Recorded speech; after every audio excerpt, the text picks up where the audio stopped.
Hi everyone, in this video I am going to talk about what mistakes I made in FMSM exam of CA Intermediate, that is Financial Management and Strategic Management. तो पहले से ही मतलब from starting से ही FM and costing were my favourite and I just hate theory. मैंने literally SM ना के बराबर पढ़ी है एंड मैं आपको बताऊंगी मेरे SM में कितने मार्क्स आए. ठीक है, तो FM आई थिंक सबको पसंद होनी चाहिए बिकॉज उसमें इतना कुछ टिपिकल नहीं है. एक तो चैप्टर है जो बच्चे छोड़ देते हैं. लिटरली मैंने तो सब कुछ 100% कवर किया था. मिस्टेक्स में आई वुड से कि पहली बात तो आपको सब कुछ प्रैक्टिस करना है. कुछ भी ऐसा नहीं है कि हाँ उससे नहीं आता. हमारे अटैम्प्ट में सारे चैप्टर से क्वेश्चंस आए थे जहाँ तक मुझे लगता है. मैंने क्या किया था, मैंने लास्ट टाइम पे ना कैश बजट वाला कोई चैप्टर है, मैंने वो मतलब मैंने स्टार्टिंग में पढ़ा था. फिर मेरे को लगता था it is very easy and इस एग्जाम में नहीं आने वाला. तो लिटरली एग्जाम से जो पहले वाला रिवीजन होता है और इससे पहले वाला जो मेरा रिवीजन था, मैंने दोनों में कैश बजट को देखा भी नहीं बिकॉज मेरे को था जल्दी रिवीजन कंप्लीट करना है. And you will not believe exam में कंपलसरी क्वेश्चन में कैश बजट का क्वेश्चन आया था, I think in 5 marks.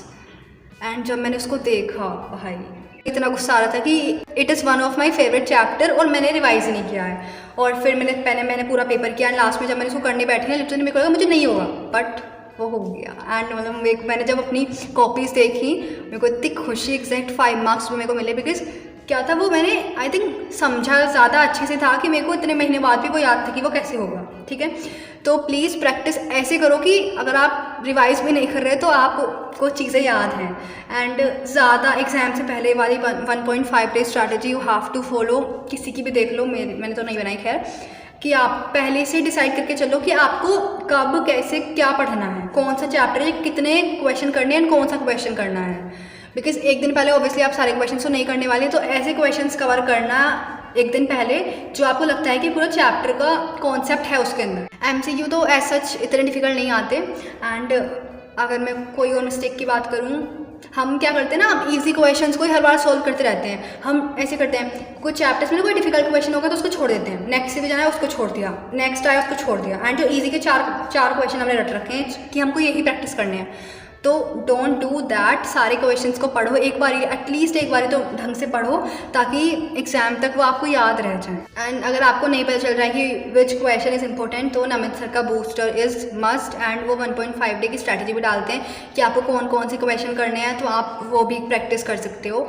And if I talk about SM is not my cup of T because मेरे से नहीं हो रही थी. सब बोलते हैं कि SM आप बिना टीचर के कर सकते हो. खैर मैंने क्लासेस ली थी बट मैंने वो नहीं देखी. मैंने सिर्फ 2 में करके थोड़ा सा देखा था एक तो चैप्टर का, बट मेरे बस की नहीं था क्योंकि मेरे को ऐसे में क्लासेस देख के इतनी नींद आ रही थी बहुत बुरी वाली. तो मेरे को लगा मैं खुद कर लूँगी, तो मैंने एक बार इसको सेल्फ स्टडी किया था.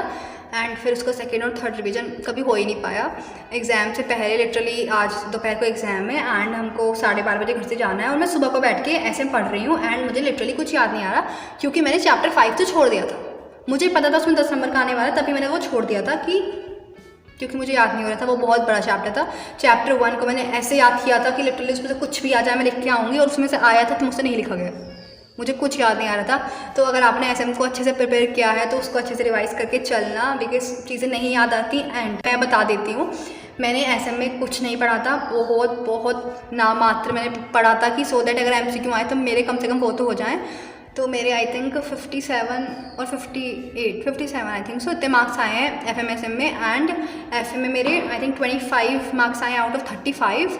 थ्योरी की बात कर रही हूँ. एंड SM में मेरे कितने आए, 4.5 मार्क्स आए हैं आउट ऑफ 35 क्योंकि मैंने सब कुछ अपनी लैंग्वेज लिखी थी. And my language was that बेकार कि मुझे एग्जामिनर मार्क्स नहीं दिए. तो प्लीज़ अवॉइड यूजिंग अपनी लैंग्वेज, जो बुक में है उसको याद करो और अच्छे से लिख के आओ. MCQ का कितना माइनस करके देख लेना, I don't know, but I think अगर आपकी FM अच्छी है ना तो आप पास हो जाओगे. मतलब एक चीज़ FMSM से एक चीज़ अच्छी होनी चाहिए बिकॉज जैसे GST और DT में बोलते हैं कि एक चीज़ अच्छी रखो, तो प्लीज़ DT को अच्छी रखना. वहाँ पे मैंने GST को अपना स्ट्रॉन्ग पॉइंट माना था बट मेरे को DT ने बचाया है, तो ऐसे ही FM ने बचाया है. तो आप एग्जाम से पहले भी पढ़ रहे हो ना, तो एक चीज़ को पूरा 100% कवर करके चलो, एक को थोड़ा कम भी करोगे तो चल जाएगा. This is all about FMSM. Thank you.